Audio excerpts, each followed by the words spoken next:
ကဲကျွန်တော် S4C ရပါဗျဒီနေ့ကျွန်တော်တို့ S4C မှာဟိုပါပေါ့နော်အခြေခံကားလေးတွေကျွန်တော်တို့စီမှာအစ်စ်လေးတွေဝင်ပါတယ်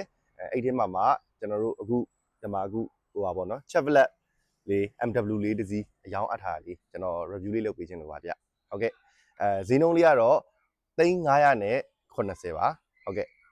ဒီကောင်လေးပါဗျကျွန်တော်တို့ဟိုဟာ Chevrolet MW လေးဖြစ်ပါတယ်ဗျ1300cc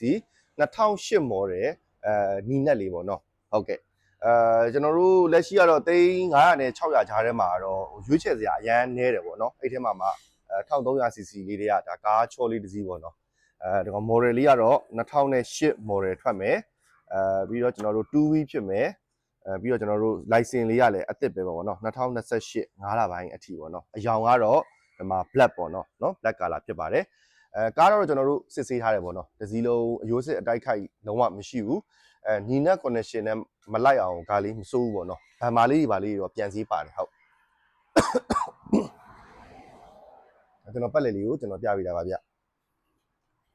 တာယာလေးတွေလေးလုံးစလုံးအားကောင်းတယ်အလွိုင်းတော့မပါဘူးရိုးဟိုတန်ခွေပဲပေါ့နော်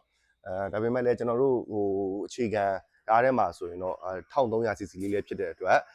3ပျော်တဲ့အထက်မှာတော့ပါတယ်ပေါ့နော်ဈေးနှုန်းကတော့3980ပါကျွန်တော်လက်ရှိကျွန်တော်ဟိုဟာလေးဆက်ပြပေးမယ်ဗျဒါလက်ရှိသူအတွင်းကန်းလေးတွေပေါ့နော်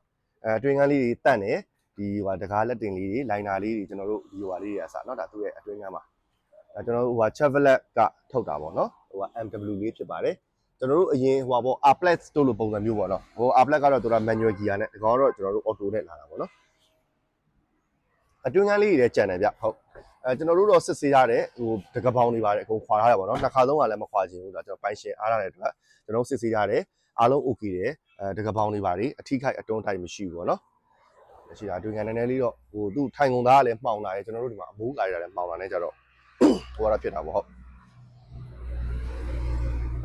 ကားကတော့စိုးပြကားလေးတော်တော်ကောင်းတယ်ဟိုဒီနေ့ထဲမှာဆိုရင်တော့တော်တော်ကြံတယ်ပြောရမှာပေါ့နော်ဒါမျိုးလေးဆိုရင်အတွင်းကန်းရတယ်တကားဖွင့်လာလိုက်တကားဖွင့်လာလိုက်ရနော်ဟိုထိုင်ကုန်လေးတွေအပေါက်ပြဲမရှိဘူးဟိုနီနဲ့ဆိုပေမဲ့ဒီဟိုလေးတွေအစတော်တော်လေးဟိုပါနော်ဒီမှာအထိခိုက်အပွန်းပိုက်ဟိုတိတ်မရှိဘူးပေါ့နော်ကားလေးမစိုးဘူးဗျနီနဲ့ထဲမှာတော်တော်ကြံတယ်ပြောရမယ်လက်ရှိသူကဒီအတွင်းပေါင်လေးတွေအော်ဈေးလေးတွေအကုန်ကြံတယ်နော်ပြီးတော့ကျွန်တော်တို့ဒီဟိုဟာနောက်ဖုံးလေးတွေနော်အဖြုတ်အတက်မရှိဘူးနှစ်ဖက်လုံးပေါ့နော်နောက်ဖုံးလေးတွေအဖြုတ်အတက်မရှိဘူးဒီဟာလေးတွေဆိုရင်အော်ဈေးအတိုင်းအကုန်ကြံတယ်ပေါ့လက်ရှိဒါနောက်ခန်းပေါ့နောက်ခန်းလေးထိုးနည်းလည်းကောင်းပါနဲ့ဒီဟာလေးရောနည်းနည်းလေးဟိုဟာလေးတန်ကြီးလေးရောနည်းနည်းလေးတော့ရှိတယ်အတွင်းလေးဒါပေမဲ့အော်ဈေးပဲဟိုစေးပြောင်ဝင်ရတာမျိုးမရှိဘူးတန်ကြီးရှင်းချထားတယ်ဗျကျွန်တော်ထင်တော့ဒီမှာဟိုတန်ကြီးတက်တာကိုသူတိုက်ပြီးချလိုက်တယ်ဗျတိုက်ချရတော့လေအော်ဈေးလေးပဲအော်ဈေးတိုင်းကိုကြံသေးတယ်ဟိုအထိခိုက်အတွန်းတိုက်တော့မရှိဘူးပေါ့နော်ဒီမှာရှိတဲ့နှစ်ထပ်လေးတွေမှန်တယ်ပေါ့နော်သူနှစ်ထပ်လေးတွေလုံးဝပြူသွားတာမျိုးမရှိဘူးပေါ့နော်သူဟာလေးနဲ့သူ okay တယ်ပေါ့ဟုတ်ဘောနဖုန်းလေးဖွင့်တာနော်ဒါလည်းရှိသူရဲ့တကကွင်ပေါ့နော်တကကွင်နေဆိုရင်လည်းအကုန်မှန်တယ်ဟိုအော်ဈေးတိုင်းအကုန်ကြံသေးတယ်ပေါ့နော်အောင်လေးတွေအစားမှန်ပတ်လေလည်းမှန်တယ်ကြဟုတ်ငါဒါသူရဲ့ဟိုဟာလေးတွေပြပေးတာပါ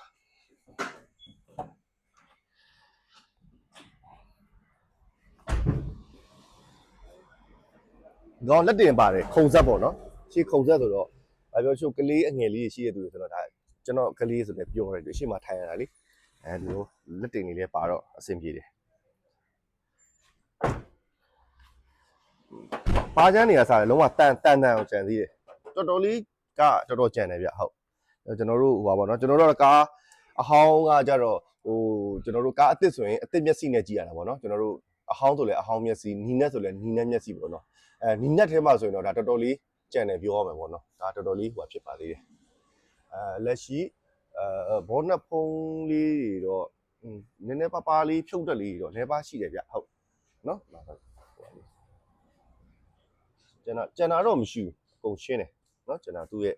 ဟိုဟာလေးတွေနော်ဒီဟာလေးအစားအကုန်သူ့အော်တိုင်းအကုန်ကြံသေးတယ်ဗျ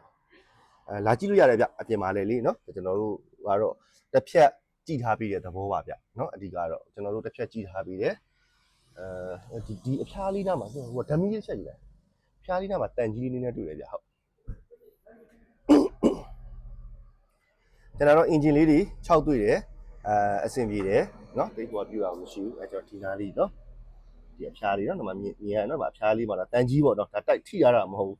တော့ဒီကတန်ကြီးလေးရှိတဲ့ဟာလေးကျွန်တော်တွေ့ရလေးပြပေးရတခါလေဆိုတော့ဒီကတော့ကျွန်တော်တို့ Expo မှာတော့ဒါကျွန်တော်တို့သူများကားရောင်းပေးတာဖြစ်တဲ့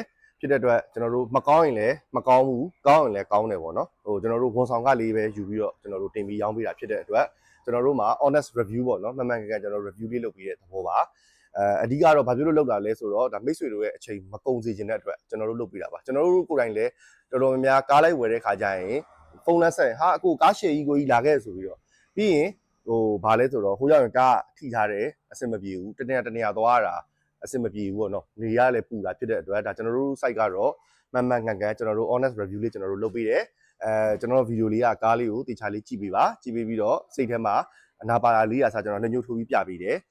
စိတ်ထဲမှာအဆင်ပြေတယ်ဆိုရင်လာခဲ့ပါဒီရောက်တယ်ဆိုတာကျွန်တော်တို့ပြပေးထားတာလည်းအခု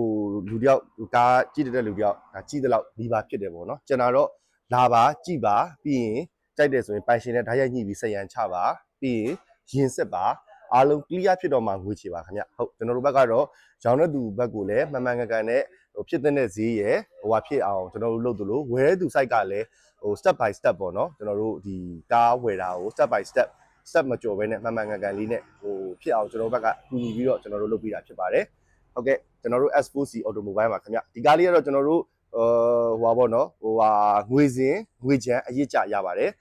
ငွေချမ်းဆိုရင်ကျွန်တော်တို့ကားတန်မိုး20ရာခိုင်နှုန်းကျွန်တော်တို့ချန်ပေးလို့ရပါတယ်ဗျဟုတ်100ဒီပါလောက်ကျွန်တော်ချန်ပေးလို့ရတယ်ပေါ့နော်ဆိုတော့ဆိုရင်ဟိုသိန်း400 500နီးပါးလောက်480 500နီးပါးလောက်ရှိတယ်ဆိုရင်ဒီကောင်လေးကိုဒါဟိုဟာစိတ်ထဲမှာဟိုပါပေါ့နော်စိတ်ကူးရင်လို့ရတဲ့ connection ထဲမှာရှိပါတယ်ဟုတ်ကား connection လေးကတော့ကျွန်တော်တို့အနေနဲ့ကတော့ဟိုကားလေးကောင်းတဲ့အထက်မှာဟိုပါတယ်ပေါ့နော်ဟုတ်ကဲ့ဒါကြည့်မယ်ဆိုတော့ကျွန်တော်တို့ S4C Automobile ကိုဖုန်းလေးဆက်ပြီးလာရောက်ကြည့်ရှုလို့ရပါတယ်ခင်ဗျာကျေးဇူးတင်ပါတယ်ကျွန်တော်ဖုန်းလေးကိုကျွန်တော်တို့ရဲ့ဗီဒီယိုရဲ့ဘယ်ဘက်အောက်လေးမှာကျွန်တော်တို့အမြဲထည့်ထားပေးတယ်ပေါ့နော်အဲ့မှာကျွန်တော်တို့ရုံးဖုန်းရှိတယ်